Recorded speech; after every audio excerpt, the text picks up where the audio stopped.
tassa bhagavato arahato samma sambuddhassa. Namo tassa bhagavato arahato samma sambuddhassa.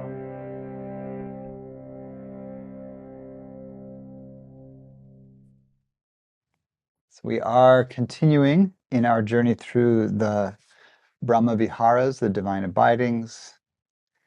We've grounded our practice with metta, or loving kindness, the base quality, benevolence or friendliness, and then felt into how when loving kindness encounters suffering, it naturally takes on the coloration or the tone that we call compassion or karuna in Pali. And so the flip side to that is that when metta or friendliness encounters well-being, when the heart is healthy, it can experience this beautiful appreciative joy. The Pali word is mudita. It's translated as sympathetic joy, appreciative joy. Sometimes I'll just say celebration. And the celebratory puppy wants to come in. So hang on a second. Maybe we'll see what happens. Okay, so yeah. How can I not feel joy when you come in? How can I not? Okay. Now she's going to want to go right back out again.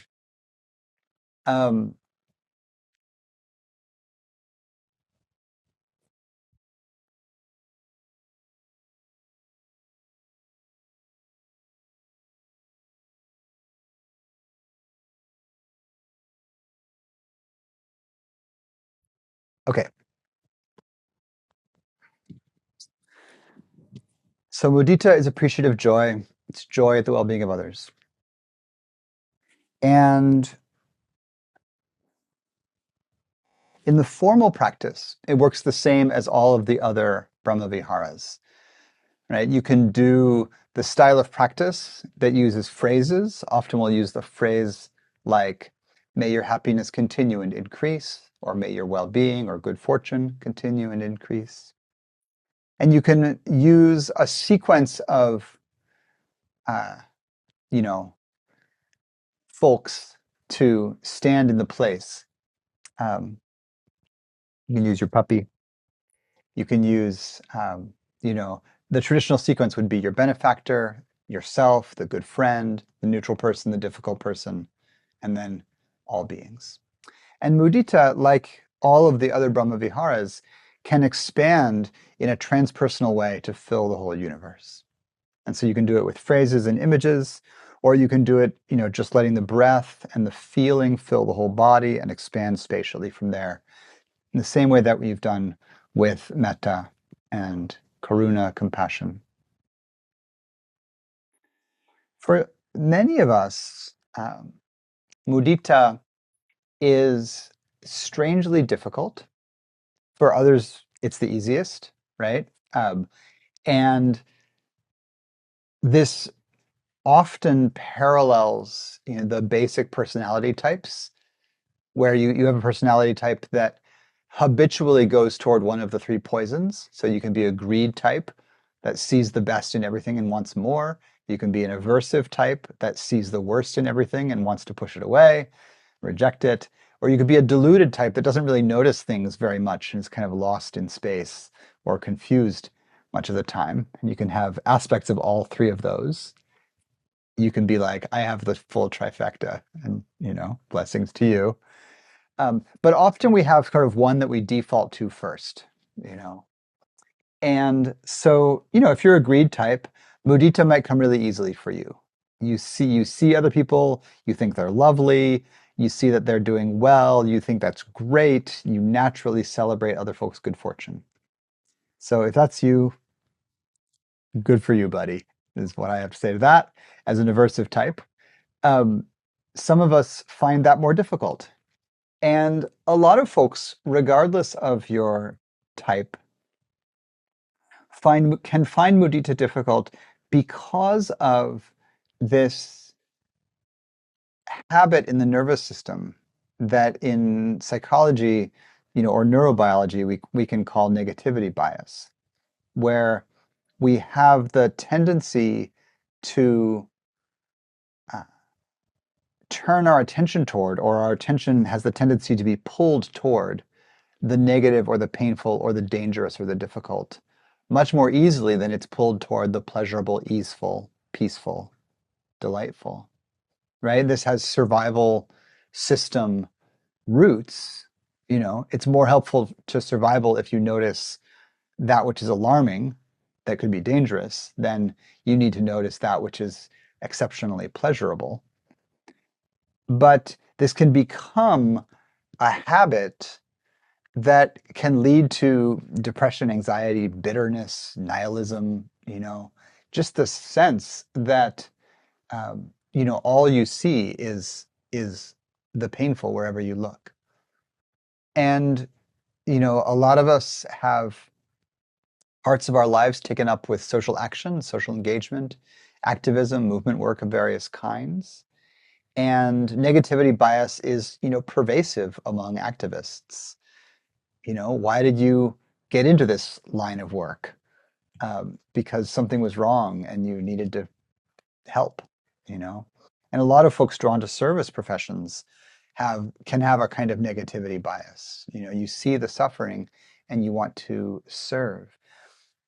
And folks who get into the Dharma can have this in a certain way. Like, I think the Buddha was probably an aversive type. He comes in and he says, okay, the first noble truth is suffering. And you're like, dude, why did you could have said the first noble truth is joy, but it's impermanent. But he didn't say that. He said the first noble truth is suffering and impermanence. Like, joy is suffering because it's impermanent. Suffering is suffering because it's painful. So a lot of us who find our way to this kind of practice and to liberation practices, are specifically here because somebody at some point said, there's this undeniable fact of life, which is that it's painful. And some part of you went, yes. Why is someone finally telling the truth? You know, um, Even in the joyful parts of my life, I can feel the suffering. I can feel how I cling for more or I'm not satisfied, all these ways. And so a lot of folks in Dharma communities also, you know, come in motivated by suffering, and so can have this habit of negativity bias, as much as anyone. And so the Buddha comes along with this practice that sometimes seems like, the less powerful sibling to compassion. Like, compassion in a funny way is easy. There's so much suffering that you'd have to kind of be pretty dense not to feel it, and to feel like you wish it was different. Like, I think for a lot of folks drawn to practice, compassion is a natural expression of this core orientation that we can have toward seeing and understanding suffering.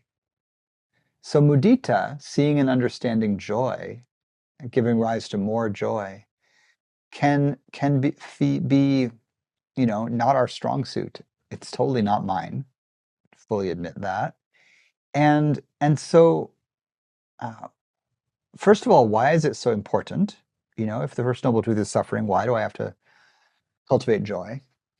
Um, but then if I actually just believe the Buddha and say, like, okay, fine, I have to cultivate some joy, then how do I do it?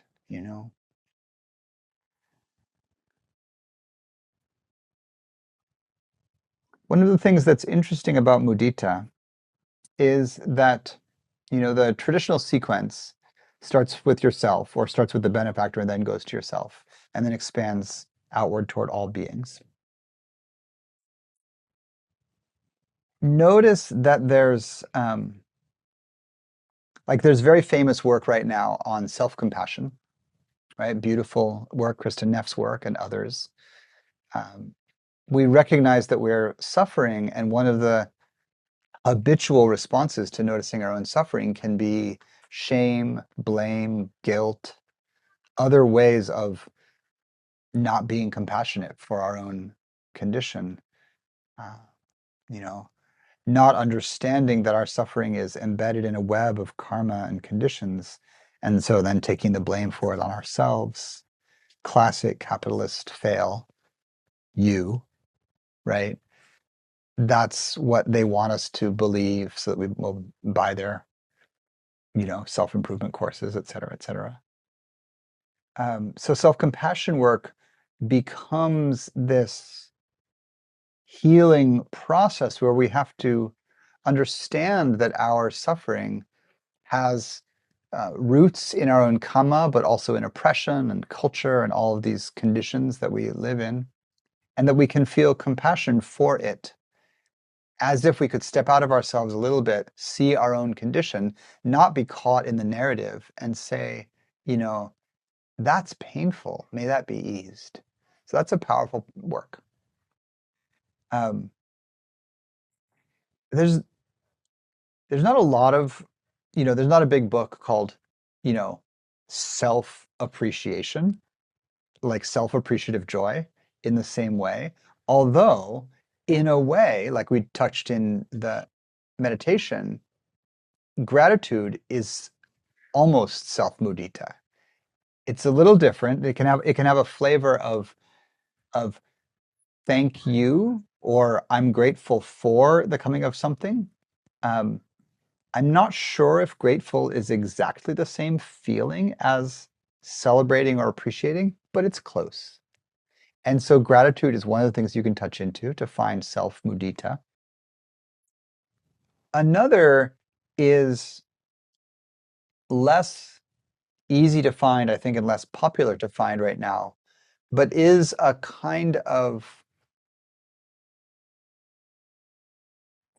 um, a kind of like non-clinging, non-egotistical pride in a certain way. Like, can you actually think of something that's going well for you, even particularly something that you've brought about?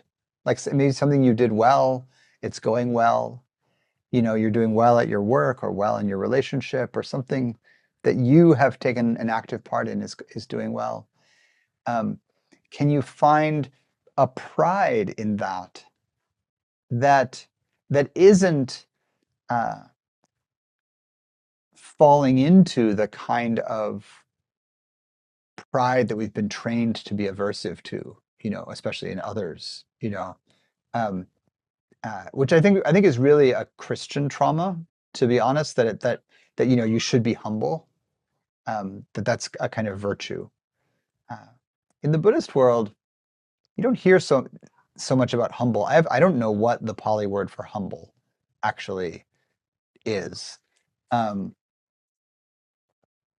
I mean, there is one in the Metta Sutta. It says, "Let them be humble and not conceited," but um, it doesn't have the same emphasis. That like you shouldn't let your good qualities be visible in a way, or you shouldn't uh, delight in them.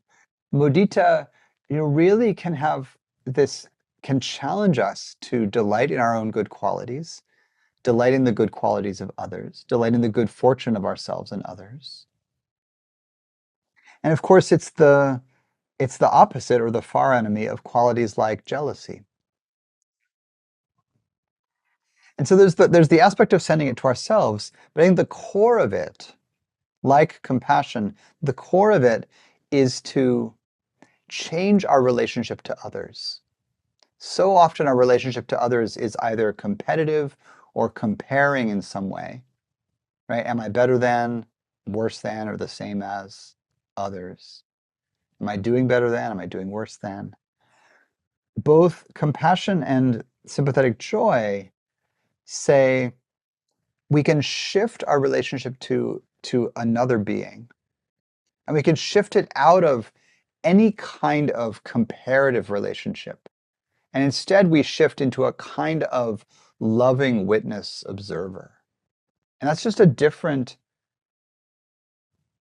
position. It's a different positionality in the world to shift into the loving observer, where it doesn't mean we don't engage or act or help or serve or participate, but it means that we have access to a feeling that's not primarily relational, right? Like we were talking about in metta and compassion, it's not about amplifying personal intimate relationship. Like, I'm really proud of my kid for, doing well in school or being well regulated. I am. But but that pride or that appreciation is embedded in our intimate personal relationship. And part of what I'm trying to find with both compassion and empathic joy is a relationship to someone else's both suffering and well-being that's not wrapped up in the personal relationship. So they both come with a little bit of distance, and that little bit of distance just means I've stepped out of being a participant in the narrative a little bit. You're still a participant in the world narrative, in their narrative, but you step back just a little so that you can say, with my own heart, unconfused, I'm wishing you well. Right? I'm not confused about your suffering, like I'm not immersed in it with you. I can see you in it, and I wish that you could be free of it. I'm not tangled up in your well-being right now. Like, I don't want to share in it myself or get some of it for myself or compete with it myself or any of that. I'm just going to observe it, and I think it's fabulous. And I think that the individualistic and the capitalist world doesn't really understand any of the brahmavihāras, but particularly doesn't understand compassion and joy in this way. So much of our training, when we see someone else suffering, is to either want to jump in and save and help, or to somehow protect myself, or to be relational with their suffering. And I think even more so with someone else's well-being. It's, so much of our training, in a way, is to either compete or, want some part of it for ourselves or resent another.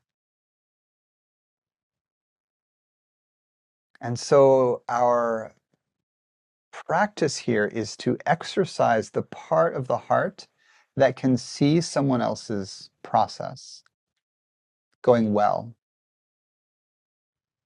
and can need nothing from it.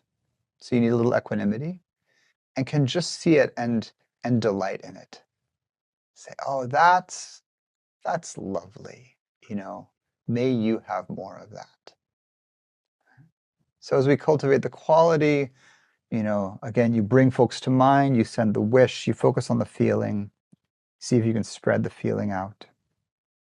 And as we move through it in daily life, part of the training in mudita is to notice tiny beauties, the beautiful flower on the roadside, but particularly with beings, humans, animals, spirit beings.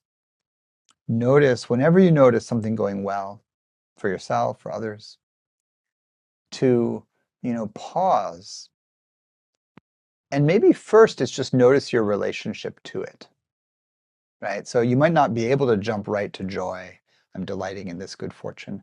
Maybe first you see someone, or something's going well for them, and you just kind of slow down with it.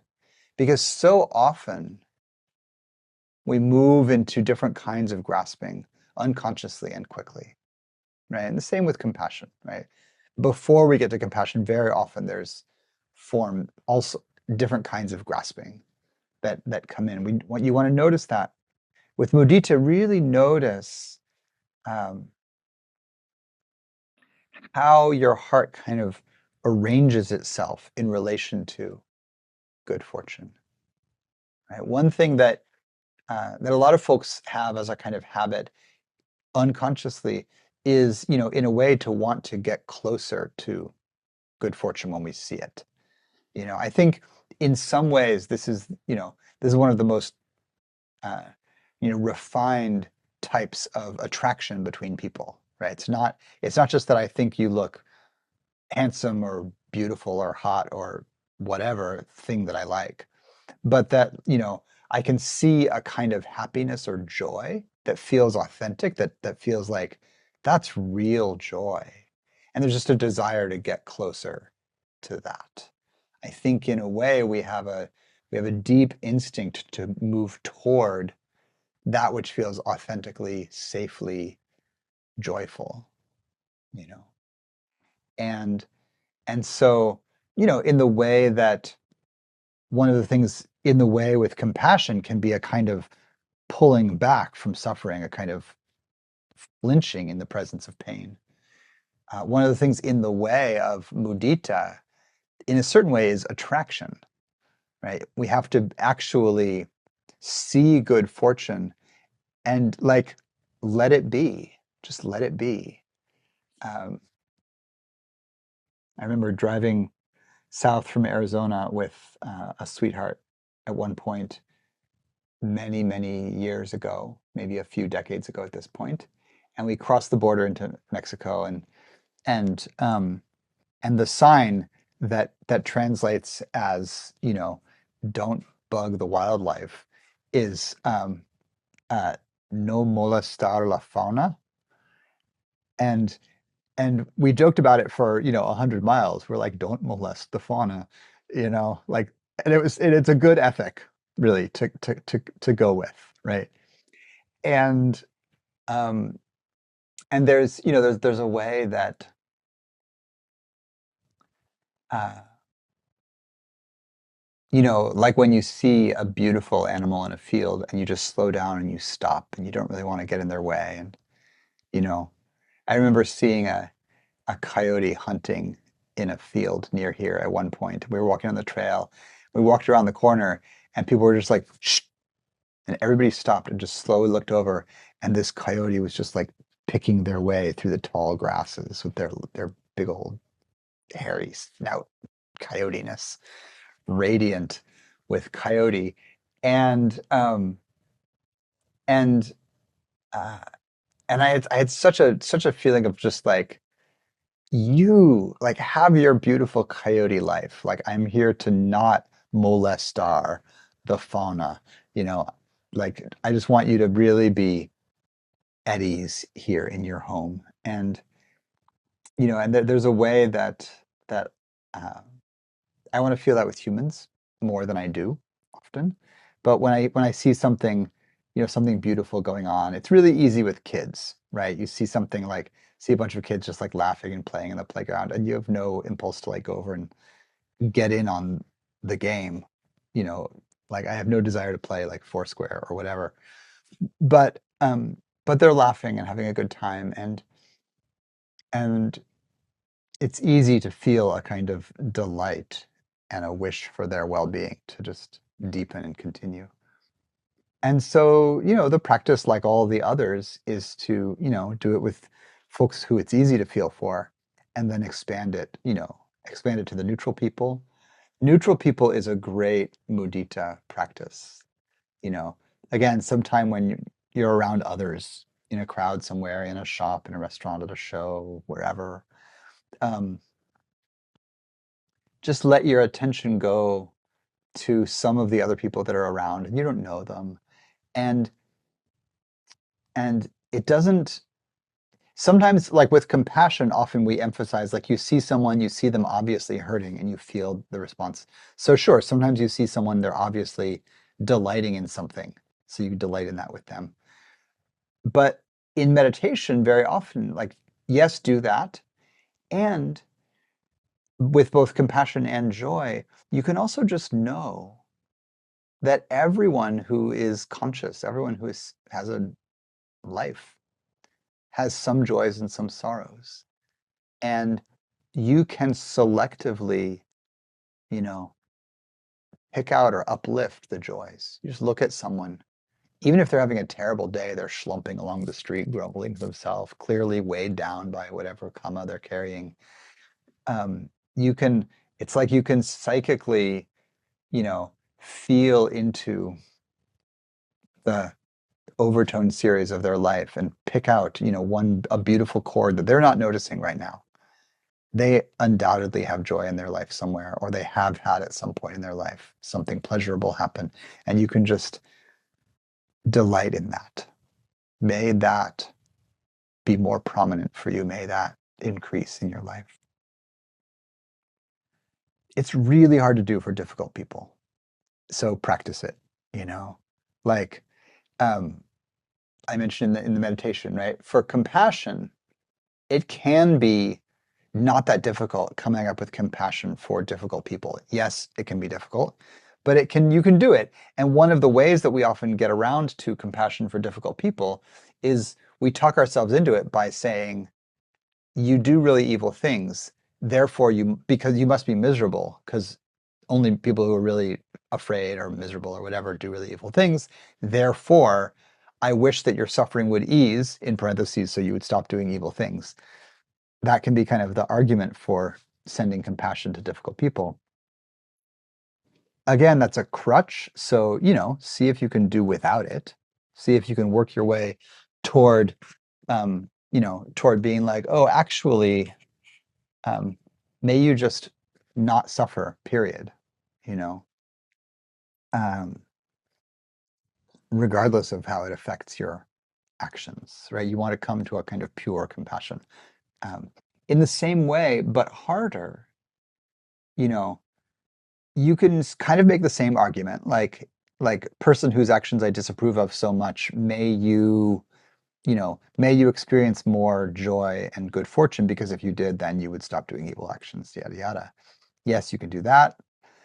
And there's a particular strange magic in just bringing to mind someone who just really bugs you. And maybe like in the real, like you're doing really bad things in the world, and maybe just like you're just really different flavor than me. Whatever you use for your difficult person. But to understand that even though this person, like, you just disagree with so much about what they're doing, how they're moving in the world, may their good fortune continue and increase. Like, that's hard sometimes, right? Can I actually not just wish for the end of suffering for someone, but wish for their, uh, and not just wish for their happiness, that's kind of metta, but like hook into those moments in their life when they are delighted. May they increase, you know? For some of us, some leaders of the ostensibly free world are our difficult person. And for some of us, we have a difficult person who spends a lot of time, let's say, golfing, and otherwise is an evil autocrat or something like that. Some people might think that. What if you took this person into your heart's eye and thought about them on the golf course, which they must love because they do it so much, and think about them having a really great day on the golf course and just like making good shots. It must happen sometimes. Having perfect weather, having a good conversation with a buddy on the links, and like, may your joy increase. And just see, you know, if you can, or what it's like. See what feelings come up. See, because you might be like, there might be an underlying feeling that's like, this person doesn't deserve joy. And that gets us into really sticky theological, philosophical territory. Like, like, does joy have to be deserved? do only the ethically good deserve happiness or deserve joy, right? And you might see if you've inherited some views that that want to, in a way, punish or deny joy to some people because of their actions. And so we want to just feel any way that we've stitched together a view about ethics and a view about um, happiness and unhappiness in a kind of causal way, or even like a justice kind of way that may not actually be at its heart either rooted in the Dhamma or rooted in kindness. And so, in a way, like, I think this is partly why compassion comes first. But you do your compassion practice for this person, and probably if you do enough compassion practice for them, you'll be able to flip it into mudita, because they're not actually that far apart, right? They're these two kind of, shimmering mirror images of each other, but they're actually very close together. So just to finish up, if we can accomplish this extraordinary shift away from negativity into the delighting in well-being of wherever well-being arises, then the transpersonal culmination of it is, like all of the other brahmavihāras, a feeling that you can immerse in and that can just spread out in all directions. And it has an extraordinary sweetness and wisdom in it, that you can appreciate well-being everywhere, regardless actually of how things are going for you or anyone else at this moment. We rest in mudita, in a more and more boundless kind of way. All right. Pausing there. Good.